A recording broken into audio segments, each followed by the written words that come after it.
So good afternoon, one and all present here.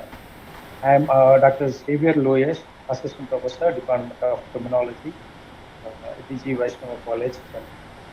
Here we are the Department of Criminology. We are conducting one expert lecture series.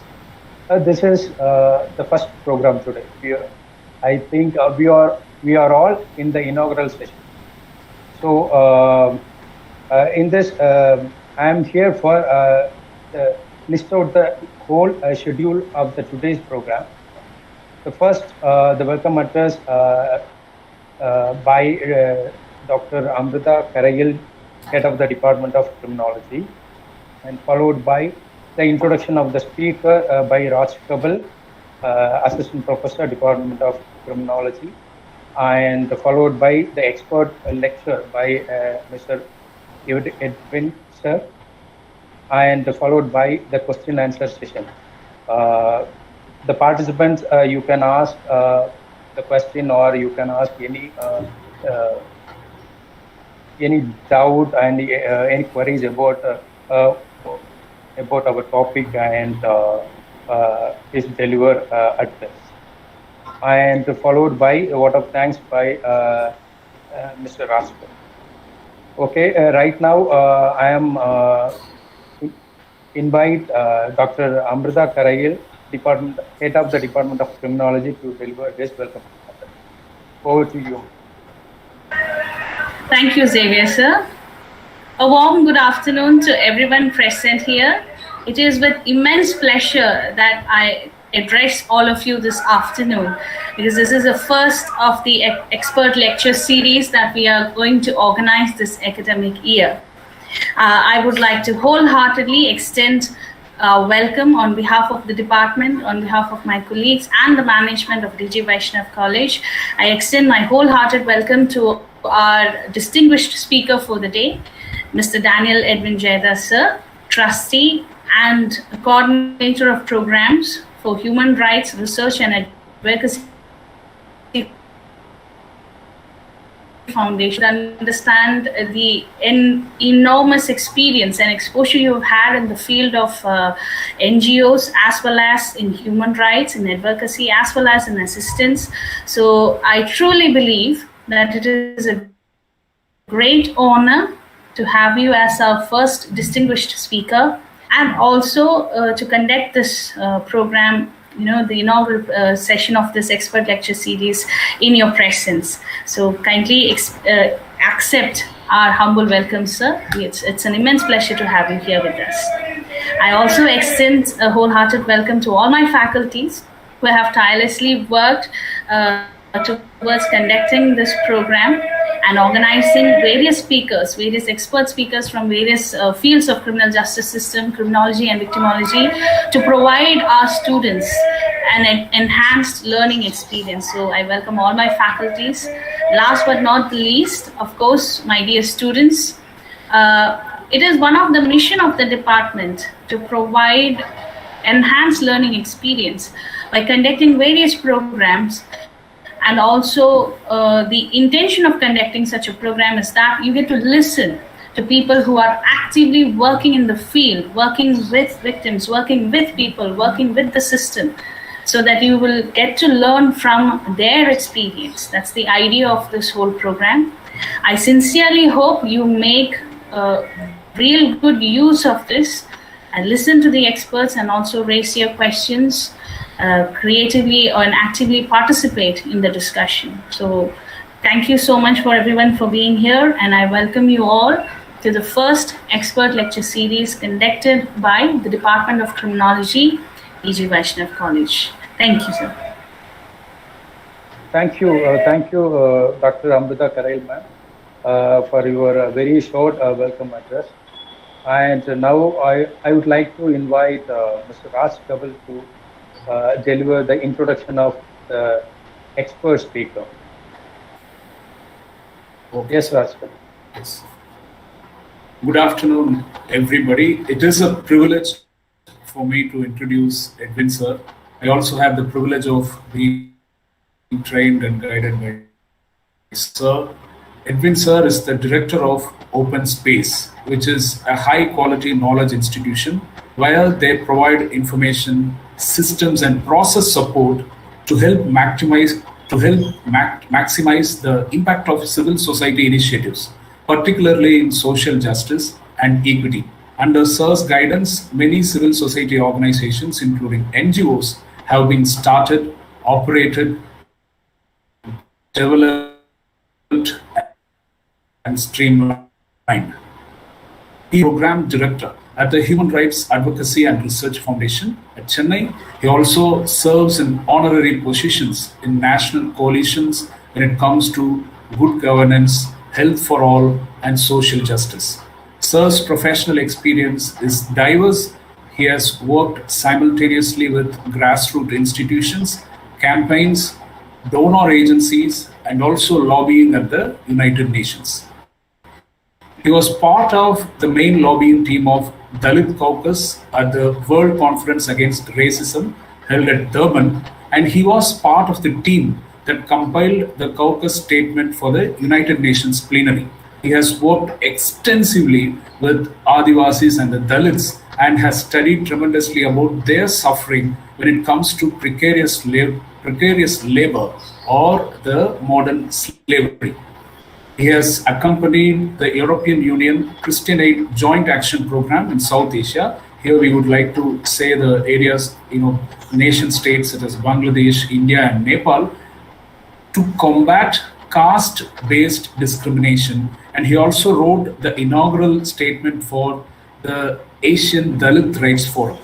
His key areas of expertise include institution development, change planning and management, strategic planning, social equity or inclusive development, advocacy and campaigns, documentation, information management, organizing national and international human rights development and development events.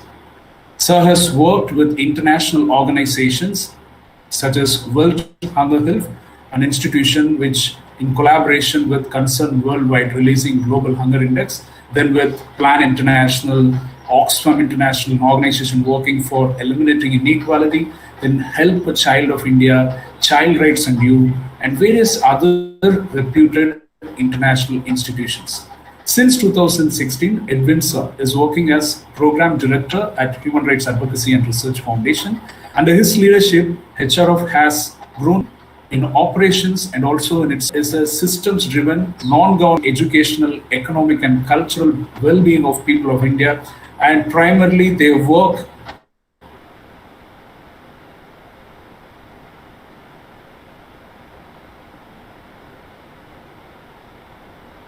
for promotion and protection, right to information, custodial justice. Sir has broadened the support base of the institution, has increased the budget 5 times, and has operationalized the program of HRF in 35 out of 38 districts of Tamil Nadu. And under his guidance, 5 sustainable development goals, national hubs have also been operationalized. He has authored 2 books, one Indigenous Identity, Crisis and Reawakening, and the other called as the Vocabulary of Commons. Both were released by Nobel laureates. One of his books was released by Nobel laureate for me, Ms. Rigoberta Menchú, who was awarded Nobel Peace Prize in the year 1992. And other book was released by Nobel laureate Elinor Ostrom, who was awarded Nobel Prize for Economic Sciences in the year 2009. Sir has played various roles when it comes to civil society organizations and NGO sector as a whole. He has evaluated a lot of institutions and also have been part of creating a lot of institutions and guiding them. Sir, once again, I welcome you to this expert lecture series. Thank you for being with us today to enlighten our participants. Thank you so much for your presence, sir. Over to you, Xavier. Yeah, thank you, Raj Kapil. That was wonderful and big achieved. Such a huge person we are having here for our expert speaker today. So thank you, Raj Kapil, for your introduction. Then right now I would like to invite our expert speaker Edwin sir to deliver his lecturer about the role of NGO in promotion and protection of human rights. Sir, I am welcoming you, sir. The session is over to you. Yeah. Thank you for that introduction. That's very long. I hope I live up to your expectations. No, I have to look behind to check that out. All right. So today we have a very specific topic to look at. And though I was probably if you were born, I know that I still remember my college days. Yeah, and the very last class that I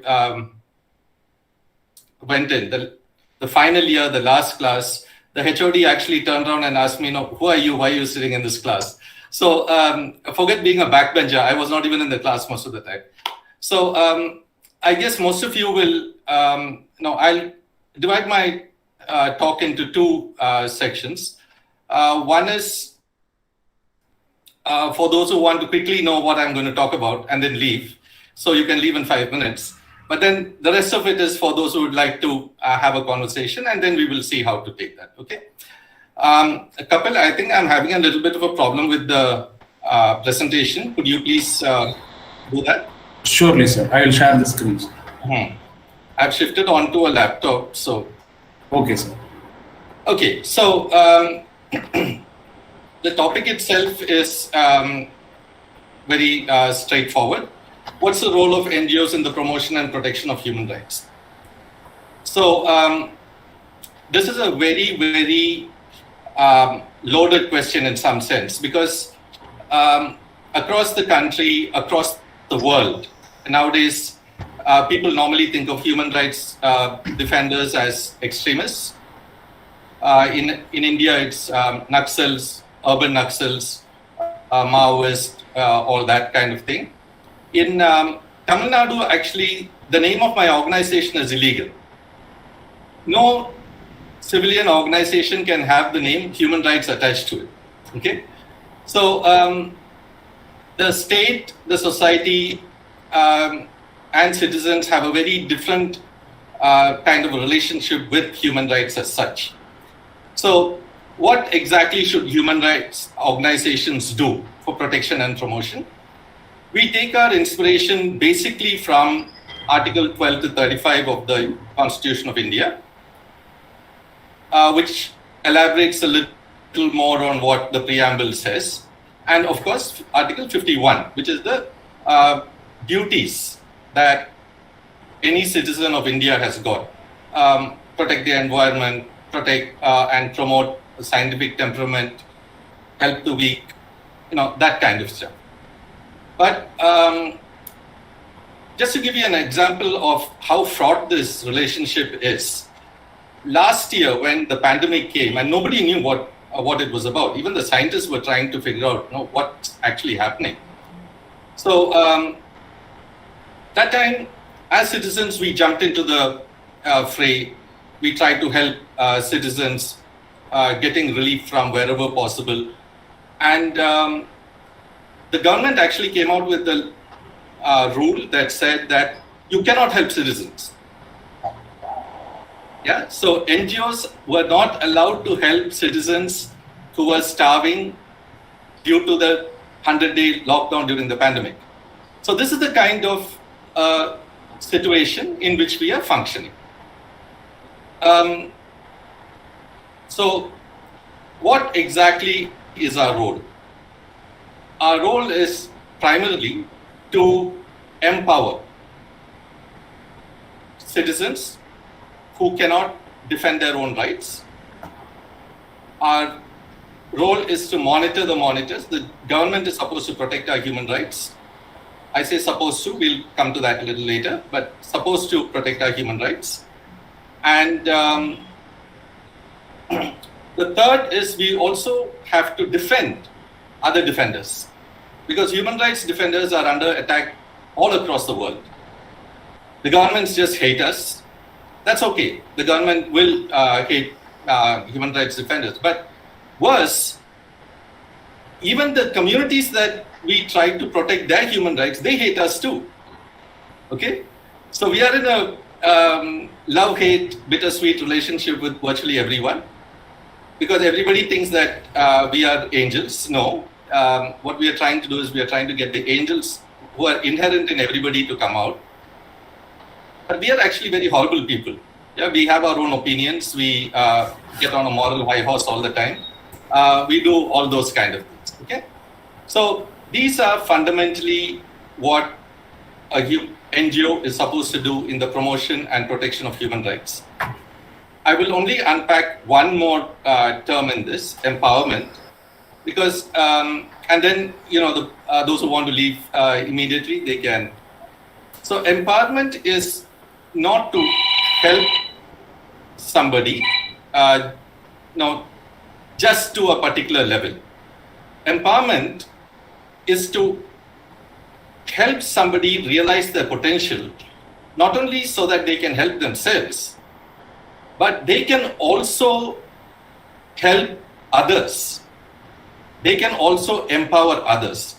So that's the kind of process that an NGO should do in the promotion and protection of human rights. Okay, so Kapil. So that is basically the first and the whole thing in a nutshell. The rest of it, I'm just going to elaborate on this. Kapil, we'll go through four basic things. One is what's the state and what's the characteristic of the state? How did we reach here? Yeah. Then what do we really mean by human rights? The third, what are the different kinds of NGOs? Not every NGO is on the wrong side of the law, the society, and the government. So what are the kinds of NGOs? How did we reach there? And then in the intersection of all this, we will try to place what role NGOs should play. Okay, so that's where we will go. So the first thing is the evolution of the state. At this very basic level, if we say that the society was one family, father, mother, children, and then it grew a little bit, it grew a little more. So uncles, aunts, grandparents, niece, nephew, all of them. So it becomes a clan and all that. So most of the rules that we have today are meant for a big family. Now, unfortunately, the human relationship with another individual is very, very contradictory. As far as somebody is from us, we like their differences. Yeah, but the same thing when it comes very close. We like somebody, then we want to make them as much as like us as possible. Okay, so we love the US. We love listening to songs in so many different languages. But when it comes to one nation, then we want one God, one religion, one flag, one language, and everything to be the same, because all our rules were made at that time. Okay. Now, we were hunter-gatherers. Initially, we did not have settled agriculture, but hunter-gatherers could often prey on the settled civilizations. So what the settled civilizations did was, they were much more prosperous. So what they did was they came to an uneasy understanding with the hunter-gatherers and said that, no, instead of you guys always coming and fighting with us all the time, what do you basically want? Yeah, you need some tribute. You need some grain. We'll give you the money. We'll give you the grain every time. You come once in a year, we'll give you 10 sacks of rice, and that's it. You pay them off. this grew into a sort of symbiotic relationship where now I say, see, I give you 10 sacks of rice. Now, the problem is this other person, he's coming and attacking me.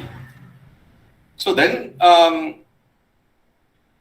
the person says, haha, so I'll take care of that.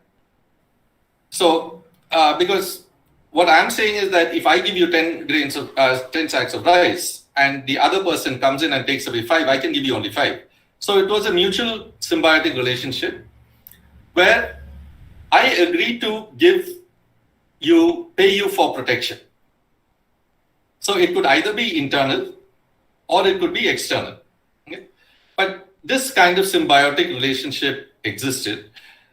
But even so, please remember that in most languages, the word for the other person, a foreigner, was also the same as what was for an enemy. So in my family, within the walls of this village, everything is the same, one language, one God, one religion, one flag, everything. We all have the same festivals, all that is fine. But then outside is danger. I go outside, I don't have food to eat. Outside is the enemy. So that is the main basis from which we have grown as a society. So what happens when it comes to conquest? So my village and another 100 villages join together, and then we defeat another 100 villages. Or the chieftain, basically the Gunda in the place. The Gunda, the chieftain who was protecting us, got another 100 villages. For that, they not only took 10 sacks of rice per annum, but they also started saying that, I also need you to give me 10 young men every year for the army.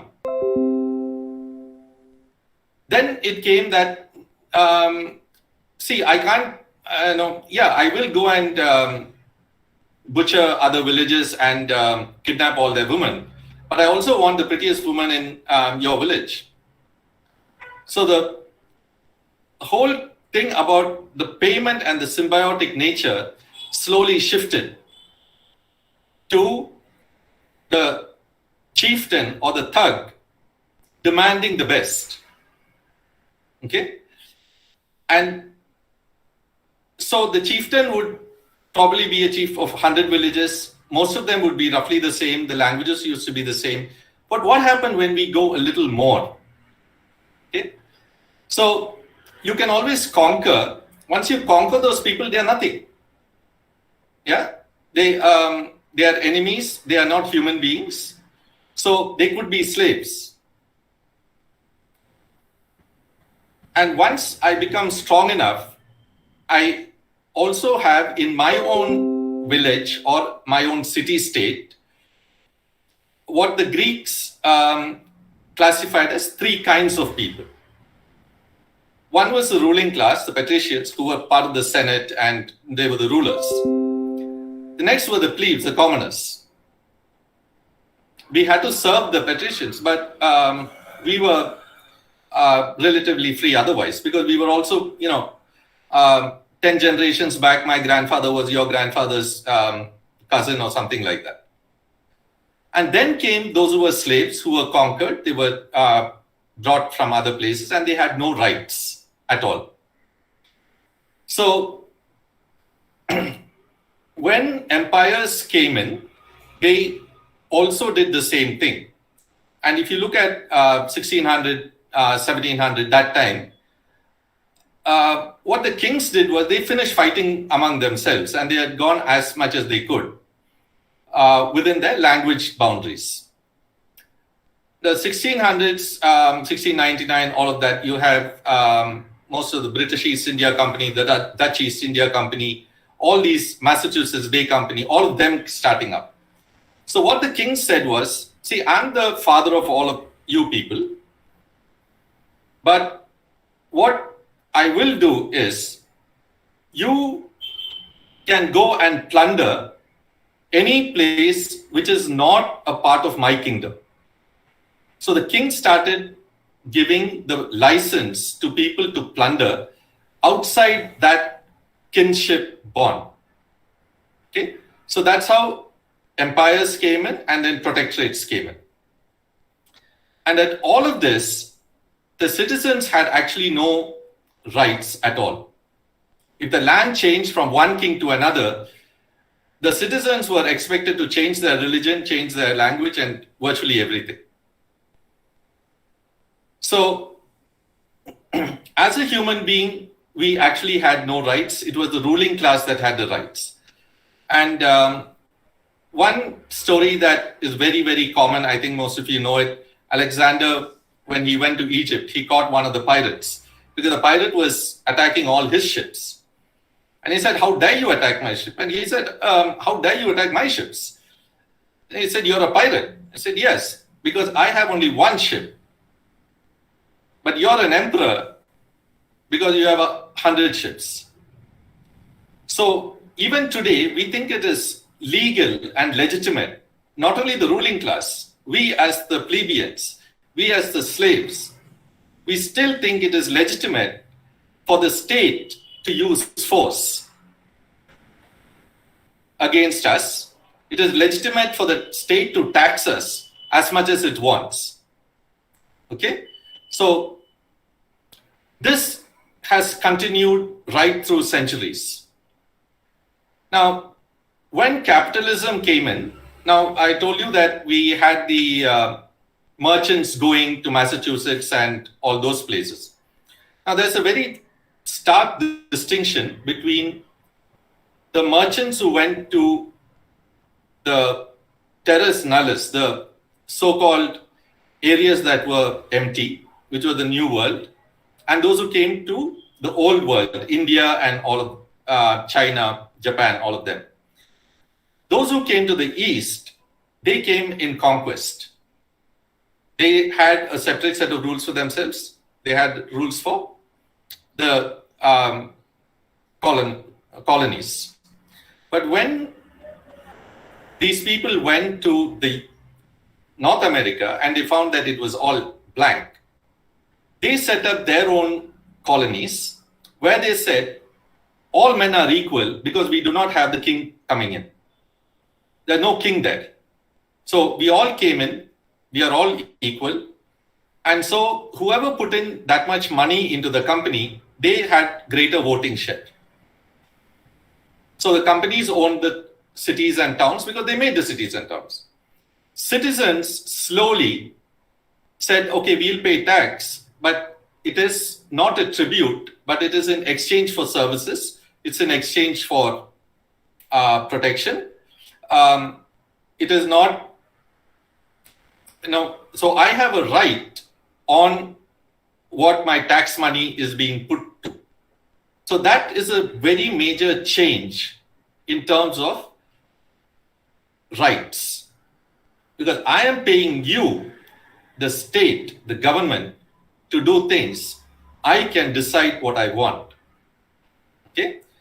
But there was one fundamental change that happened was, it said, it is not that I'm paying you tax, so I can ask you to kill any other white man.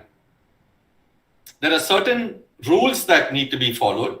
Even if I'm going to kill somebody, that has to have a very equal, fair procedure. Please remember, this is all only for white men.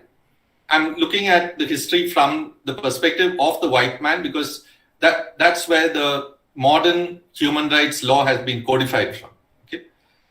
So black men didn't have all these rights anyway. They were still transported from Africa like animals, no rights at all. The right to marriage was not there. Families could be separated at any time. But slowly from capitalism came this thing of democracy that you cannot have a state simply saying, okay, eradicate this population. So there are certain civilized norms that are there. And so we will follow those norms. So it's not just one man, one vote. It's that there's a certain minimum decency that is there because God made all of us. And from that, which said that no, each citizen must take care of themselves and all that, then finally it slowly shifted to saying no, it is not sufficient. We need to have a welfare state where the state will take care of the welfare of its citizens. So at the moment we are in India, we are in some sort of a welfare state, but also our society is basically feudal. So we still have that combination of a welfare state and a feudal state, and we will see the problems with that a little later. Okay. So next, we will look at how did human rights evolve in all this time. So when we were at the initial stages, we were having none. It was the right of the king. It was the pleasure of the king. For any reason, it can be off with his head. Even today, in some parts of India, we have what are called the Kap Panchayats, the Kata Panchayats. They can say, no, okay, rape this woman, beat up this man. So they're called kangaroo courts. So everything that we owned, including our life, belonged to the king. Because the king claimed to be a representative of God and in many cases also a descendant of God. So that is the reason why suicide was criminal. You are taking something that doesn't belong to you, it belonged to the king. And you're depriving the king of his wealth. When it was patricians, plebeians, and slaves, it sort of expanded. So there were a little bit of rights given there. The patricians couldn't simply kill the plebeians. They could when they got angry, but not just like that. But the slaves, they could. There was no question of sexual abuse of a slave because the slave was just a property and didn't have anything. Okay? Women did not have souls. Women were less than a man anyway. And I mean, that happens even now. The right of a man to name a woman is still there today because, and we sort of think it's automatic. We don't even question it because it is so much normalized.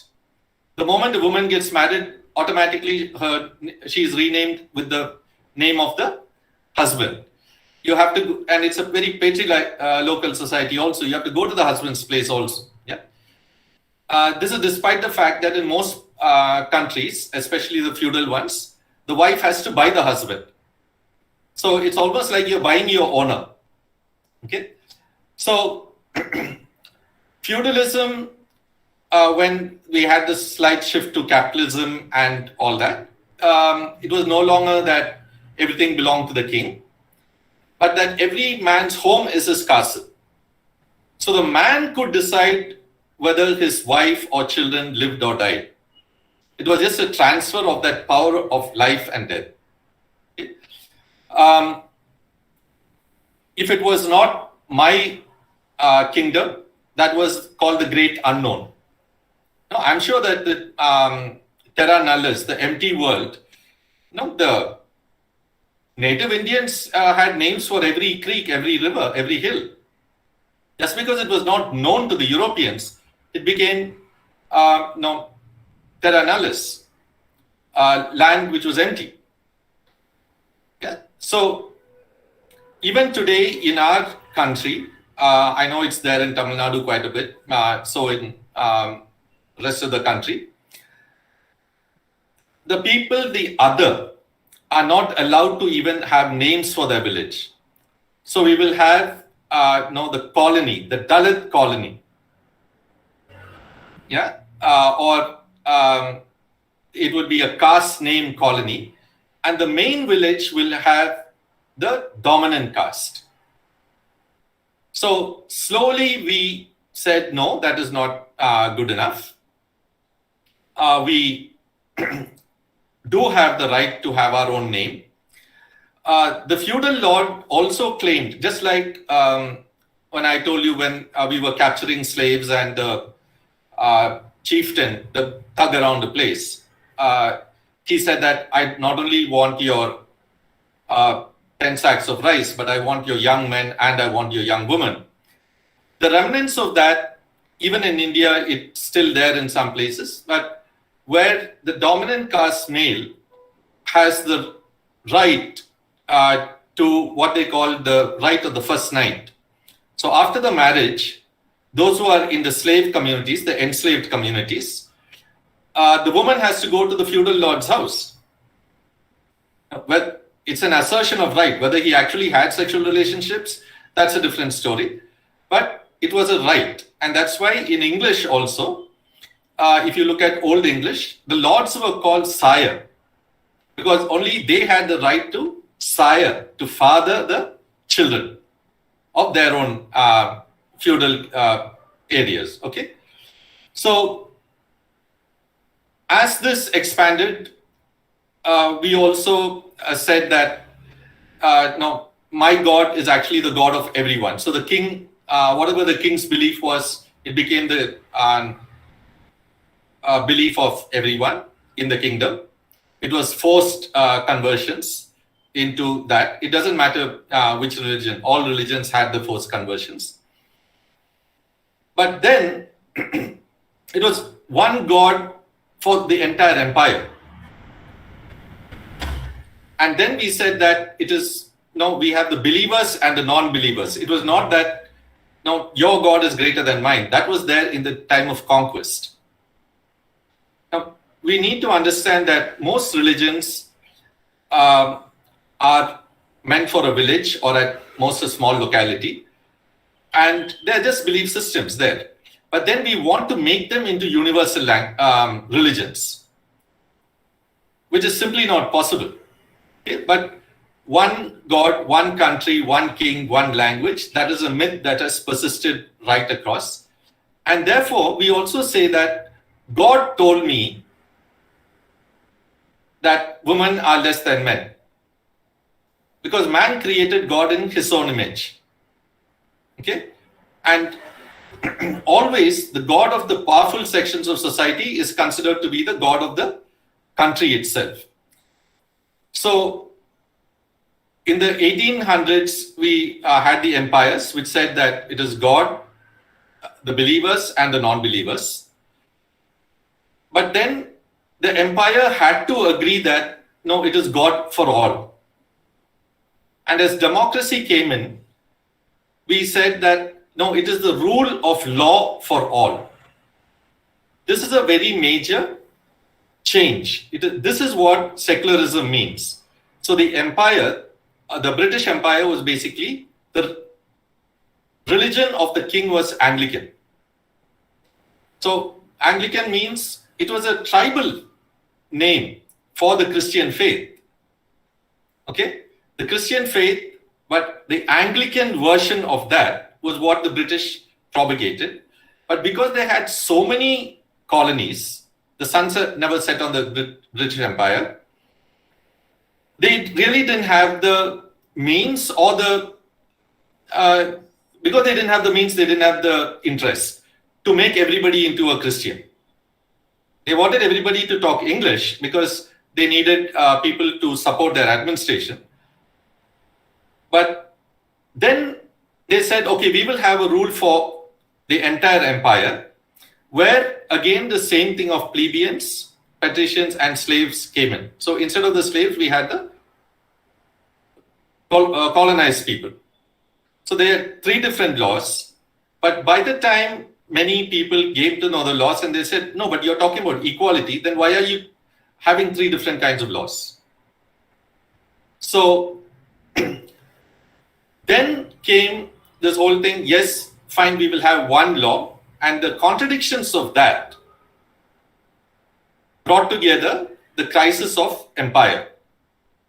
Because when people learned what the law was, then they said, if we are all equal, then we must be treated equally. But some people said that, no, it still is only for our people. The others are not us. But the 1800s brought in such a lot of scientific progress. Many people thought that we will have the golden age, everyone will think rationally, all that. And the height of culture, not only science, the height of culture was in Germany. You had Mozart, Liszt, Beethoven, all of them were there. The height of that, the height of science, excellent efficiency, all of that. But then it suddenly turned around and said the other is the Jew. It is no longer the Aryan or the Germanic races. And of course, then it started creating myths. Yeah. So that we existed for thousands of years. We are the original ones that God created. But like I told you, every religion says that we are the ones that God created. Every religion. Yeah. The Red Indians, they say, the Native Americans, they say that God created us, and our color is the red mud, because when God created the human race, initially he didn't know how to do it, so he burned the oven very much. Yeah, so that's how all the black races came in. And so the next time he was very scared that he'll do that again. So that, he made he took out the people had oil, and that's how they became the pale skins. And the third time, God got it right, and that's how we are the red, beautiful color of mud. Okay, so you apply that across the world so that you can actually export your prejudice. That is what we are doing. But when Germany did this in a very scientific way, and they put science and technology into a very vicious kind of efficiency. They said that, the Jews are the cause of all this problem. And when the Jews are creating that problem, let us exterminate the Jews. So let us kill that entire race of people. So they killed the race of people, not only within their own borders, but also in other countries. And they also started the myth that we are the ruling place. So wherever there's a German in the whole of Western Europe, they are the ruling class, and they need to rule whichever country they are in. So Germany started annexing Austria, Slovakia, all of that. And their efficiency got to such a level when they said that the Jews are non-human, that they actually, and they did it very methodologically. We know that they did it because they kept records. They not only written records, but also photographic records, where they said we should not waste anything. So they gassed the Jews. They took out the gold fillings and made gold bricks so that it will go into the German treasury. They made lampshades out of the skin of the men and the others whom they killed. They didn't want to shoot them because that will cost a bullet, and that was a waste of the bullets. So they gassed them. And then they cut the breasts of the woman and they made purses out of it because they didn't want to waste that skin. So that's the kind of efficiency with which that cruelty could be manifested in human relationship when science combined with religion that was actually meant only for thousands of years ago, where the village, where everybody spoke one language, everybody was virtually one extended family, could not handle differences. And that's when, for the first time, we said, no, human beings, by virtue of being human beings, have certain rights. And that doesn't matter which country you're in. It doesn't matter what is your color. doesn't matter what is your marital status, your sex, it doesn't matter. Just by virtue of being a human being, you have those rights. Okay? And if those rights are denied, it is the duty, not only the right of somebody else, it's a duty of other countries, other people to protect those rights and restore those rights. Now, that's the difference that came because of the Second World War and the horrors of the Second World War. When we finally, in 1945, when the Second World War was over, the United Nations was there. But the first one, after the Charter, we had a Universal Declaration of Human Rights. That's UDHR on the screen. So they said we needed to be for everybody. No matter what your legal status, you can be put in prison, but even in prison, you have the right to have your own family, you have the right to have your own religion, all that. It's just 23, 26 very small clauses.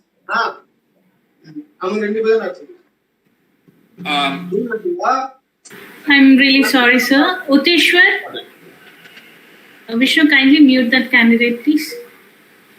Yeah. Really sorry. Apologize for Remove him from the meeting, Vishnu. Yeah.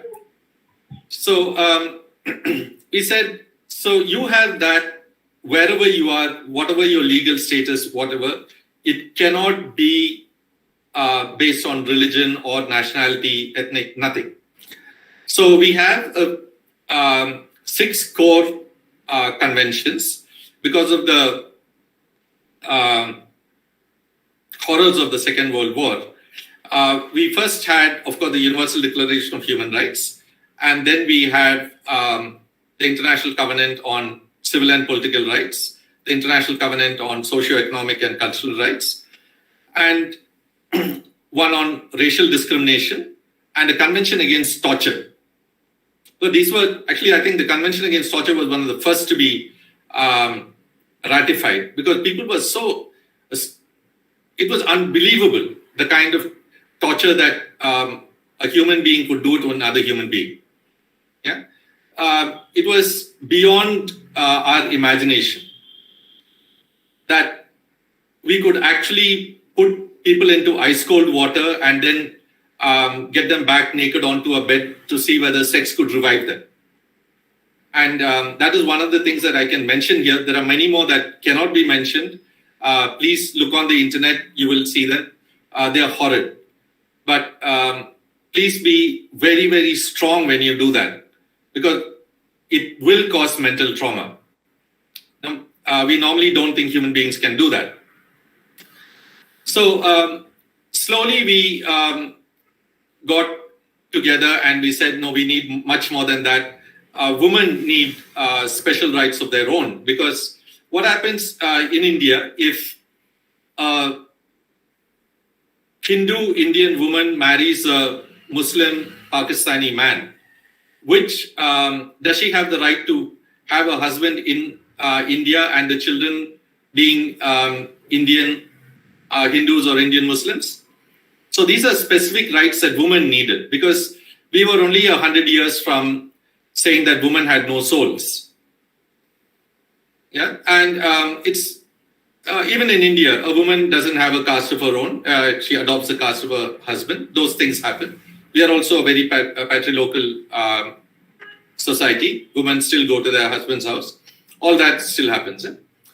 And slowly we also said children need certain age-specific rights. So we have the Convention on the Rights of the Child. That's the only convention that was not written by the people themselves. The women wrote the Convention Against a Convention for the Elimination of All Forms of Discrimination Against Women, CEDAW. That was done by the women's movements. And the Convention on the Rights of the Child were done by many organizations that had worked with the children for centuries. Okay. Human rights are still evolving. We have business and human rights, indigenous and tribal people's rights, sexual minorities' rights. We are still to get one on caste discrimination. So these are still, human rights are still evolving. We also have one very important concept of human rights is rights are always with duties. Okay, but how do we distinguish rights and duties? That's very important. Rights are for the weak. Duties are for the strong, the powerful. So, a father does not have child rights. The father has got duty towards a child who has got rights. Okay? Or an adult has got that duty. So, when the world was 1945, most of the big, strong institutions were nation states. And those nation states were, I think, 80 of, or I think even up to 90 of the world's largest economies were nation states. But by 1992, 52 of the largest economies of the world became businesses. Now, of course, there were earlier times like the East India Company, British East India Company had their own army, they had their own navies. But by 1992, 52 of the world's 100 largest economies were companies, corporations. So we had to extend the duties to businesses also. So it is not just countries and nation states that have duties. They are not only the duty bearers, but also corporations have. And then we extend it to everyone who has got the power has also the duty. Okay? So that's how human rights are. So how did, let's go to the next one and see how exactly did NGOs come into this picture. We have always had citizens groups. Citizens groups are not new. Yeah? So,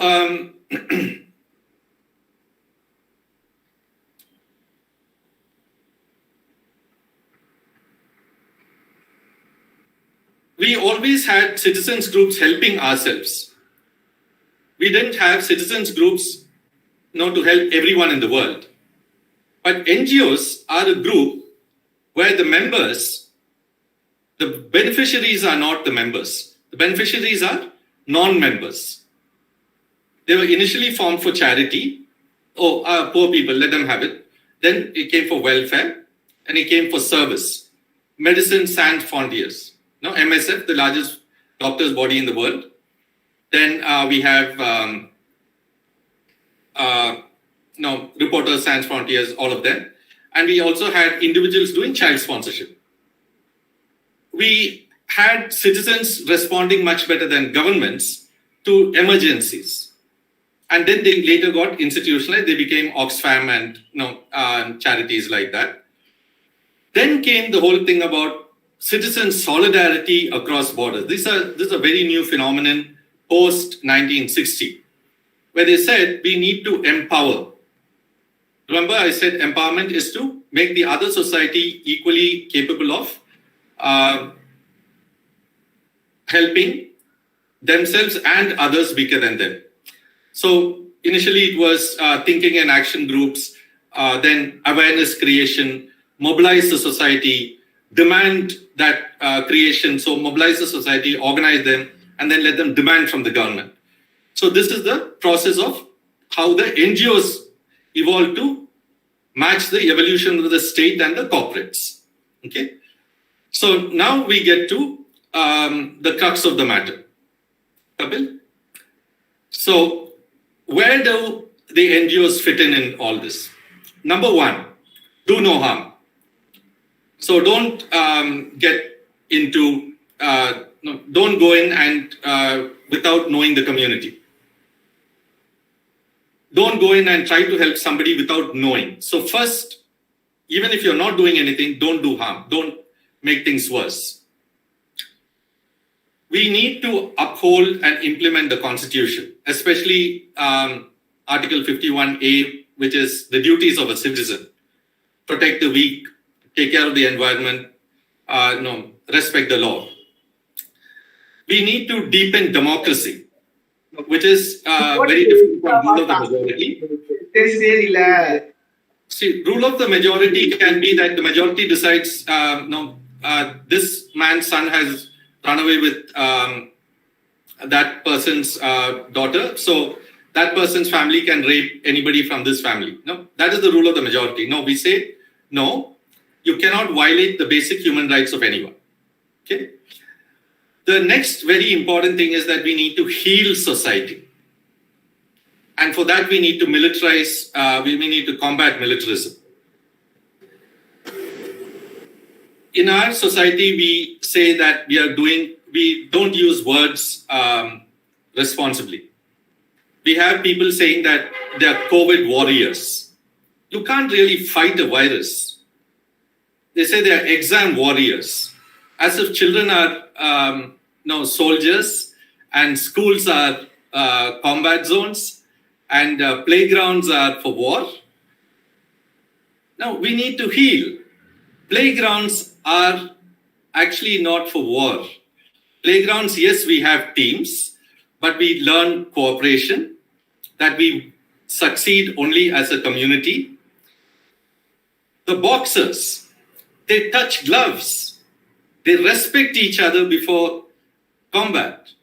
We do the same thing before and after a tournament.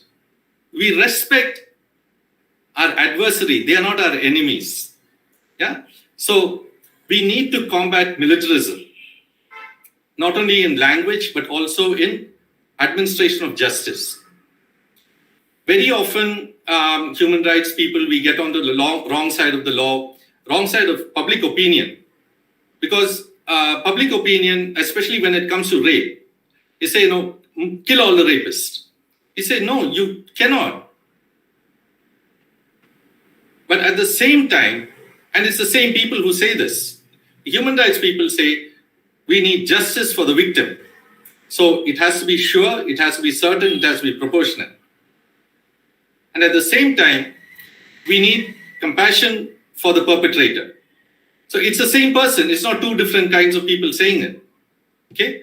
So if we just shoot the perpetrator, look at it from a very practical point of view. If we don't shoot the perpetrator, we ask them, no, what motivated you? And then he says, no, how did you do it? First we ask them, how did you do it? And they say, no, there was no street light there. So the first thing we do is put a street light there and we prevent another 1,000 from happening. Then, no, how did you get the opportunity? Oh, I was always watching pornography and playing violent games. Fine, take that out. Why is he playing violent games? Because we have fenced up all the playgrounds in the village and in cities. There are no place for them to play. So you get into violence, become introverted, get into these kind of things. So these are the ways in which, even on a very utilitarian way, death penalty is wrong. So we need to combat militarism. We need to tell people that, you're going to school for cooperation to learn how to be with each other, form a community. And as undergraduates, this is the time when actually you're going to form friendships that will last you a lifetime. And your generation will live to 100. And you're all just in your early 20s. 80 years. And if you're going to have enemies now, think of how you're going to live with those enemies for the next 80 years. Yeah. So you cannot have a militaristic society. And most of this, the horrible things that we did to the Jews was done during war and during victory in war. Okay. So that's why we need to combat militarism in language, in attitudes, in everything. And we need to empower the communities to do that. We need to monitor the monitors. See, the police also are human beings. They come from the same society. Tamil Nadu, we know that there have been dowry deaths in Tamil Nadu the last 1 year. We know that when Tasmac shops are closed, women are happier. We know that last year there was such a lot of violence against women. The helplines were flooded. But not one case of domestic violence was recorded in Tamil Nadu last year. So we know that the police are like that. So we need to monitor the monitors.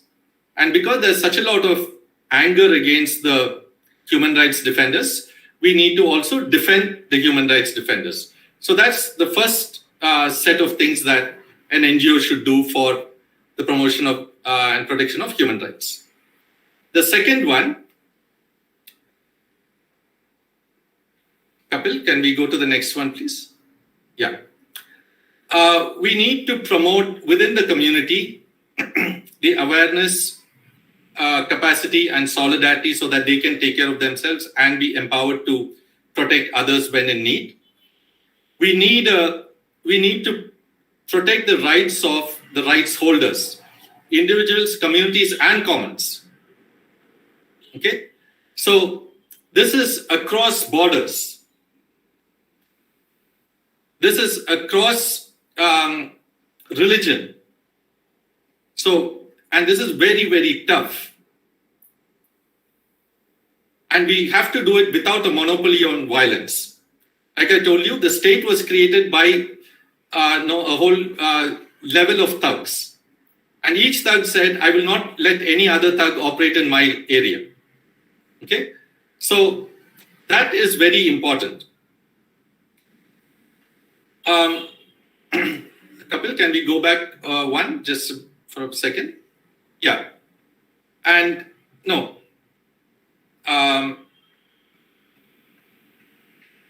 The next one, please.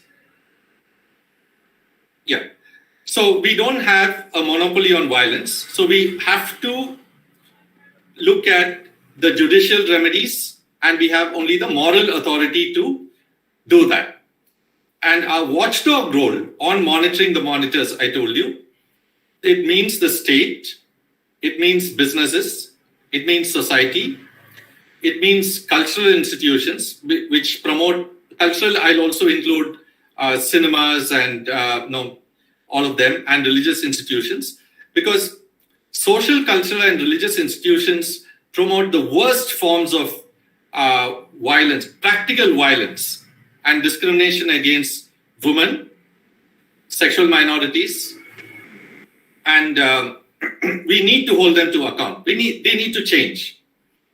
They were made at a time when we were in villages. We didn't know when our next meal will come from. We didn't know when we will be attacked. We need to get to that.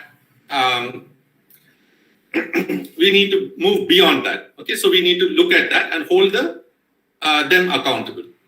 And our redress is only judicial and moral. So we can file public interest litigations, but not this. Yeah, the next one, Kapil.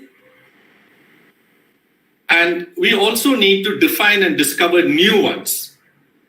So what happens in emergencies?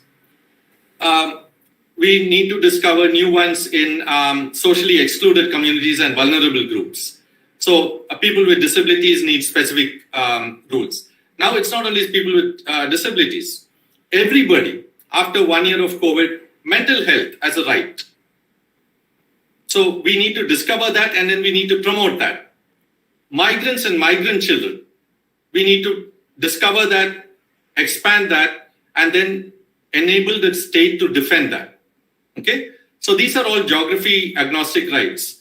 If a child from Orissa comes to Tamil Nadu, the right of a child is to learn in their mother tongue. Who is going to ensure that right? Now that is something that the NGOs must do. So these are the three things that NGOs need to do, and I think that should be it. Kapil? Yeah. I think we have some time for questions, but though I have overshot my time here.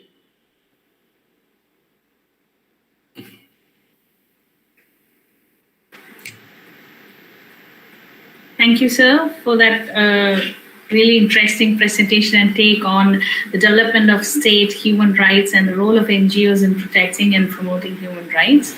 The floor is now open for questions. I request any students, if you have any doubts, please use this opportunity to clarify them.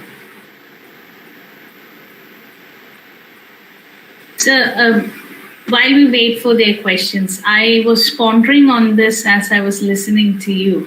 If I would request you to kind of give an example on the extent of human rights violations that we see within the Indian context or specifically to Tamil Nadu. Just a few examples so that we can have an idea about that as well. Yeah. So, human rights in the Indian context, normally people would look at it only from the civil and political angle, which is only half. We also have socio-economic and cultural rights. So from the civil and political angle, we one of the best sources is the Crime in India report and the reports that every state makes. So yes, we do have crime in India now done by the state itself. So displacement disproportionately affects the tribals. Tribals are only 8.8% of the Indian population. They are displaced without notice, without rehabilitation. They form 50% of those who are displaced and not rehabilitated. Yeah. So displacement would be one major one. We do have human rights violations, which are even illegal to talk about. Now, we cannot talk about human rights violations in Kashmir and the Northeast. If we do that, we are called urban Naxals and we are put into jail. We have a law in India that says that we can suspend the constitution. It's called the Armed Special Powers Act. Armed Forces Special Powers Act, and that is applicable in the Northeast for about 30, 40, 50 years. Now, these are large-scale violations of human rights where we know that it doesn't work, but when, how do we know it doesn't work? Every army commander, army general on retirement says that, see, putting the military in Jammu and Kashmir doesn't work. They do it only on retirement. They don't say it in the beginning because they still, see? So these kind of things are what are happening. Another very large-scale human rights violation, I would say, is the malnutrition that's happening in this country. We say we have only 22%. Now we have only 19% malnutrition of children. But 40 to 50% of Indian children are malnourished. Now, are we saying that, now, if let's say 20% of Indians are poor and 50% of children are malnourished, does it mean that 30% of Indian mothers are starving their children? Yeah. So that is a very large-scale human rights violation that we have. The amount of maternal anemia that we have, maternal anemia is close to 80% in tribal populations. It's over 60% overall. That shows that women are facing large-scale human rights violations in this country. Yeah, these are endemic, these are systemic. Women are not allowed to marry a person of their choice. Endemic, systemic, structural violations of human rights. If you look at civil and political rights also, we do have sufficient numbers. The scheduled caste population in this country, they're only about 16%. But they are about 25 to 30% of those who are put in jail. So we know that their very existence is criminalized. Yeah. And how do we know that? It's very fascinating. Most of the Christians in India, Christians form about 2.3%. They form 4% of those who are in jail. So we know that caste discrimination as a form of human rights violation follows you irrespective of religion. These are large scale. There are the localized ones that is there. We do have death in custody. That is a human rights violation. They are very horrific. We had that Benedict and all that in Tamil Nadu just last year.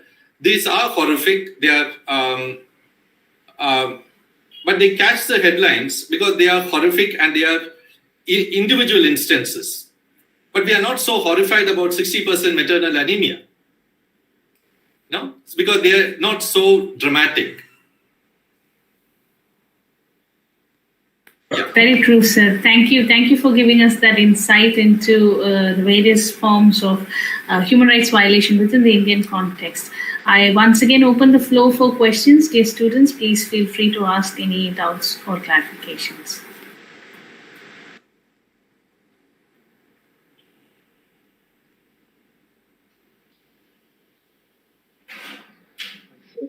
This is Nishan Shanmugam from BA Criminology Department.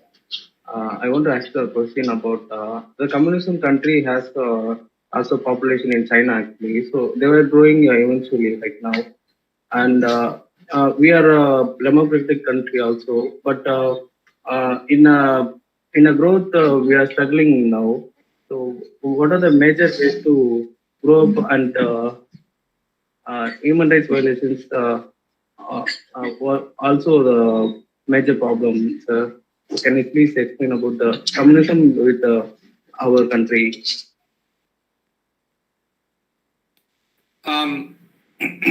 No, despite all the problems that we face, and my immediate family lives in 4 continents. Yeah, I would still prefer to live in even a nominally democratic country like India than a totalitarian state. Okay, now I'll explain why. My native state, I'm a native of Thiruvananthapuram. So I've lived under an elected communist government. But population growth in Kerala could not be done the same way that controlled, the same way that China did. But Kerala's population growth is actually better and healthier than China's. The thing that Kerala communists could not do was to enforce. They could only, number one, persuade. And next best, what they did was, just a moment, let me just put that into. That's it. They had schooling and education a lot more. And that's why the population of Kerala has come down in a much more healthy way.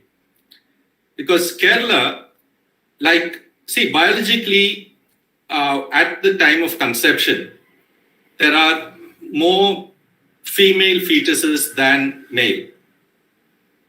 Because biology wants us to have more women, because that is required for the survival of the species. It's a biological construct.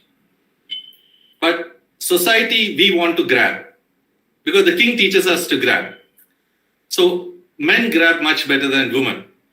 So we have a male preference. So what happens when there is enforced population control? And when there is persuasion and education?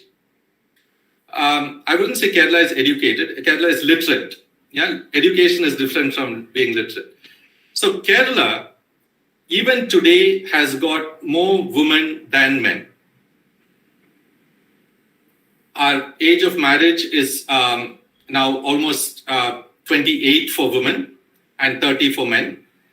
And many people have this fear in their mind. No, women get degrees and then they won't marry somebody with, we won't have somebody from our community, which is wrong anyway, but wrong on both counts. They will marry within the community, of course. I'll tell you another example. But also Kerala, it is very common for postgraduate women to marry graduate men. PhD, doctorate women to marry postgraduate or even graduate men. Yeah, and I'm not joking. I'm one of them. My wife is not only more qualified, she's also more educated and cultured than me. So, but China enforced. And what happened? We have the concept of little emperors, only one child. And who is that one child going to be? Combined with technology, we kill off the female fetus. So China has got so many surplus men that they actually don't have enough to go around for marriage. So controlling the population, a democratic society, respecting human rights is much, much better. In Kerala, the communists had to respect human rights because we threw them out every 5 years. Yeah? But they had to respect human rights. They promoted health and education. And therefore, the woman made a much better choice of contraception. They decided, and then nature took its course, that we will have more women. That's how Kerala has got more women. China, they don't have. Okay? And this education thing is very important. Again, see, if you promote rights of people, the health goes up so much. When you promote education in Kerala, it came with health. And health meant not treating disease, though we do have a lot of that, but also that you have playgrounds where you go after school and play. Now, in Kerala, if you don't go to school for 3 days, the teacher will come to your home. But if you don't go to play volleyball in the afternoon, your entire class will come home the same evening to find out why you didn't go play. Now, this open grounds, I told you, one of the things that NGOs must do is to protect our commons, our common water, our common grounds in the village, in the cities, our common spaces. Because if you cannot play, see, 12 to 25, both for men and women, our hormones run riot. There is no way in which we can control. If you don't have space to work off that energy, where will you go? I studied in Chennai. I didn't have a place to go. I did wheelie in Mount Road in the middle of the day. But if we promote health and there is enough open space, no, I would have probably become a racetrack driver, or most men would become. So improving health in a holistic way, in a democratic way, is much better than the top-down approach of a communist regime. Now, that is much more important. Yeah? And incidentally, Kerala's indicators, human development indicators, are better than China's. And India's fertility rate in almost all cities are coming down. And in most places, they are below the replacement levels. So democratic way, which is fulfilling the human rights, is much better than compulsion. Not communist. Yeah. Thank you so much.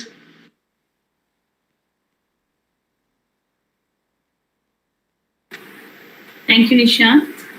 Xavier sir, are we taking any more questions or? Yes. Any questions? Audience, participants? Sir? Yes. I do have a question, sir. This is Bharadwaj from third year, sir. Sir, as we look back into the history, the emergence of the empires, the budding of new ruling parties, and we can see a lot of wars getting involved in the capturing of different countries. And I believe this is the contributing factor for this act is the human mind itself. The presence of greed in the human mind and the need for power, and the feeling that we lack resources. So, so I guess when we train the students in their very young age itself on that life is temporary, and everything that we have in this temporary camp will be gone forever, and we don't have anything that we take with us forever. So is there any works that are taken up by NGOs in training the students in this way, sir, so that the wars and other conflicts can never happen again? Yes, Mr. Bharadwaj. That's what I told you. One of our essential tasks of an NGO is demilitarization. Yeah. And India, we are very, very privileged to have somebody like Mahatma Gandhi, who said the British must leave as friends. So even with our enemy, we need to have no ill will, because nobody wins a war. Nobody wins a war. It's like winning an earthquake. You can't win an earthquake. You can't win a tsunami. And you can't win an epidemic. We need healing. Instead of half of my young men would anyway die. What the king said was, okay, I will swallow my pride, but you have to guarantee one thing. If you win, you will not kill all my people. You will not rape all the women. So both the kings agreed. I mean, it had to be two white men, or it had to be two Hindu kingdoms, Indian kingdoms, kings that respected each other. Yeah, this happened between the Cholas, the Cheras, the Pandyas. So what did the kings agree? We will not fight with each other. We will get our champion. So the champions would say that, okay, my champion can throw the javelin the furthest. Yeah. So my soldier is better than your soldier, so he'll anyway win. So then I accept defeat. And when I accept defeat, I will give you the money. I will continue to be the king, but I'll become your vassal. So that was a progress at the time of the kings itself. And if you look at most of our athletic sports, discus was used to kill people. The shot put was used to kill people. Javelin. Steeplechase and hurdles are for soldiers to run over and go and kill the enemy. So most of our sports will actually have their roots in war. Yeah. So when I 100% agree with you that we have carried over this greed from the time when we were at survival. But those days are long gone. Even the medieval kings understood that there's no need to even change kings. Empires came when the kings said that we will not change kings. I will become the emperor, but you continue to be the king. Yeah. So yes, this is one of the fundamental things that NGOs are trying to do. And that is what makes us very unpopular. I have personally been told that I am personally against the Prime Minister of the country because I'm against the use of the term exam warrior. You say, no, exams are not war. It's just a test. You fail in a test or you didn't get the minimum required, you do it again. But you'll still go to the next one. Your life will go on. Yeah. I know people who, look at it this way. The richest man in the world, Bill Gates, he's a college dropout. So if you just don't get that many marks, that doesn't mean you're a failure. So we don't need to be as competitive as that in a school or college. So schools and colleges are not battlegrounds. So we need to de-escalate our language. We need to de-escalate our lifestyle itself. Yeah. So yes, I agree with you 100%, Mr. Bharadwaj, that we need to, and that is one of the key things of the NGOs. And the NGOs have, actually in India, it is the NGOs that have created the largest and first human rights university, we are not allowed to call it university, the human rights education courses and the peace courses. All these come from the NGO sector. Yeah. Yes, sir. Thank you, sir. Any other questions? Sir, Sir, I've I got think- another question. Yes, Bharadwaj, make it short and quick. Yeah. Yes, please. Thanks. Sir, as we discussed about demilitarization, but I have a small concern over the topic because I feel that demilitarization is not globalized. As we see, there are conflicts going all over the world, and now the hot topic is the Taliban's capturing Afghanistan.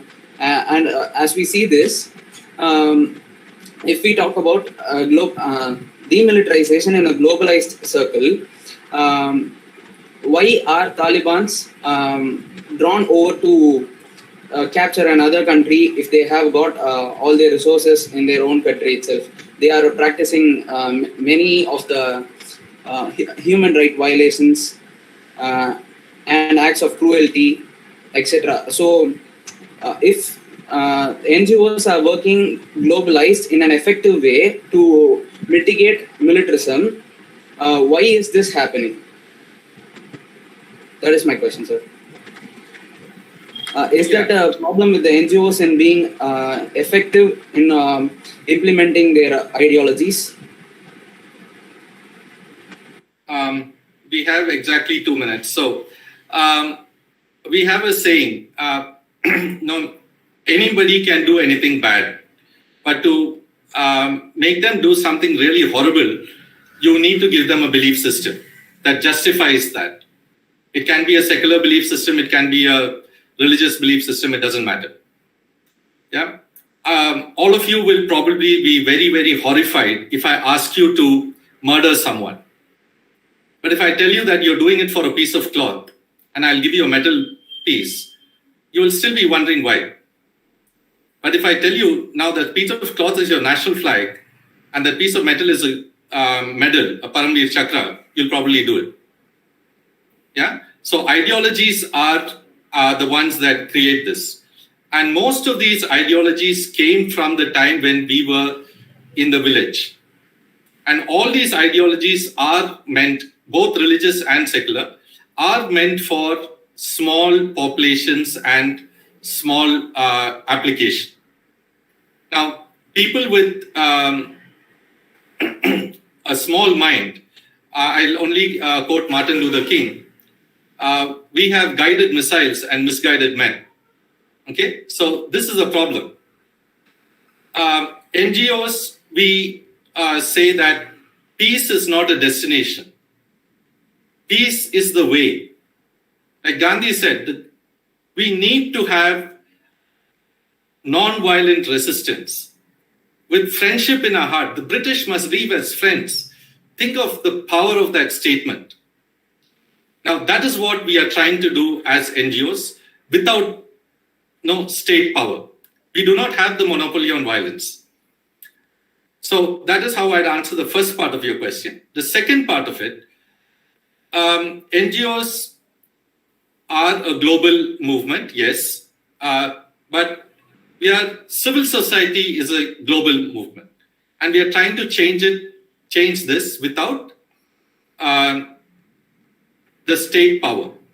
We can only depend on persuasion and moral compulsions of others. So, to a degree, yes, we have failed. Of course, we have failed, and we need to do more. But when you consider that just 100 years ago, we were in a place where women did not have souls. I mean, forget 100 years ago. 20 years ago, we did not have the Domestic Violence Act. We did not have the Right to Education Act. Right to Information Act, so many rights in India. And we are a third world country. So yes, we have succeeded tremendously in many places, but in many others, I wouldn't say we have failed, but there is a long way to go.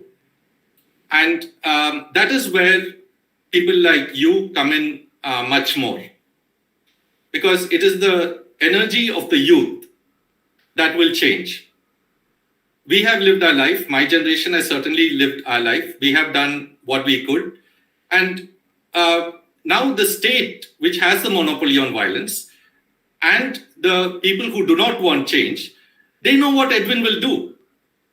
They know how to counter me even before I start.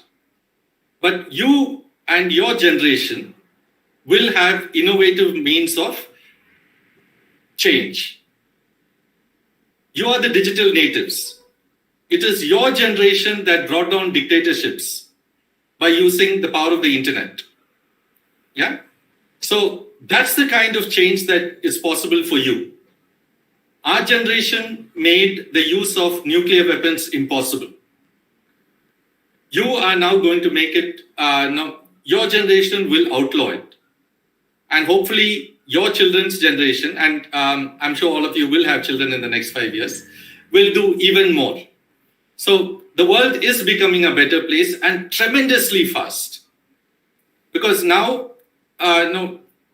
we in my school, I could keep in touch with only 5 people across the 50 years. In my college, I can keep in touch with my class of 20. But you can keep in touch with all of them because of you're all digital natives. So your energy, your reach is much more. And we will succeed. Nobody thought that we could outlaw the use of nuclear weapons.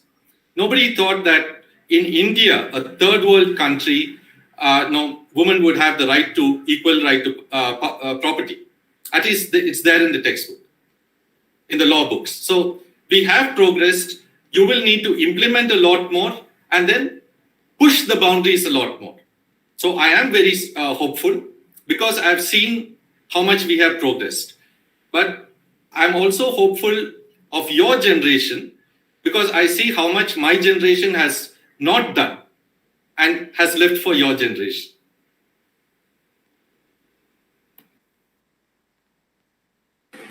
Thank you, sir. Thank you very much for your patient response for all the questions raised. And now we are all at the end of the session.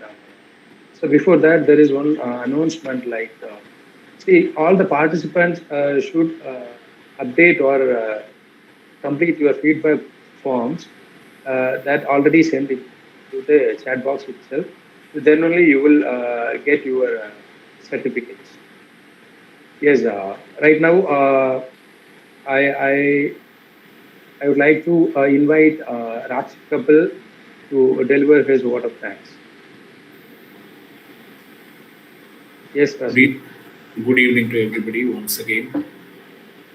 Respected sir, as you said, one of the roles of non-government organizations in promoting and protection of human rights is to empower communities, and you have done precisely that. You have empowered our community of students and the participants who are here. I'm very happy to, on behalf of Department of Criminology, DGVC College, I thank you, sir, for accepting our invitation to be our distinguished speaker for this expert lecture series at our college. And thank you for enlightening us with your knowledge, expertise, and experience in the field of human rights and in the non-government sector. We express our gratitude for providing 10 points on the role of NGOs in the promotion and protection of human rights. Great to know that before discussing the actual role of NGOs, you threw light on 3 more aspects, the evolution of the state, the evolution of human rights, the evolution of non-government organizations, and then you proceeded with the roles of NGOs in promotion and protection of human rights. Thank you for giving the foundational knowledge so as to grasp the role of non-government organizations. And we also thank you for very patiently answering the queries of our participants and students. We do, take home the points like, even if you can't support, please don't do harm. Implement the constitutional rights and also the duties given under Article 51, capital A. And we have to heal even in the administration of criminal justice, administration of justice, and we have to combat militarism. we have to empower communities, monitor the monitors, and we have to defend the defenders and protect the rights holders, and we have to define new rights, so as to, new and emerging rights, so as to protect the minorities.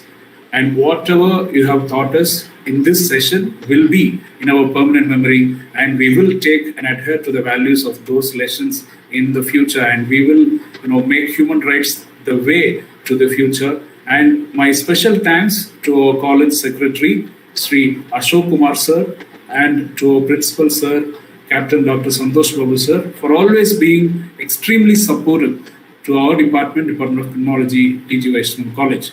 I also personally thank Dr. Amrita Karail ma'am, Head of Department of Criminology, DGVC College, for her words of encouragement, guidance and support with reference to organizing the lecture.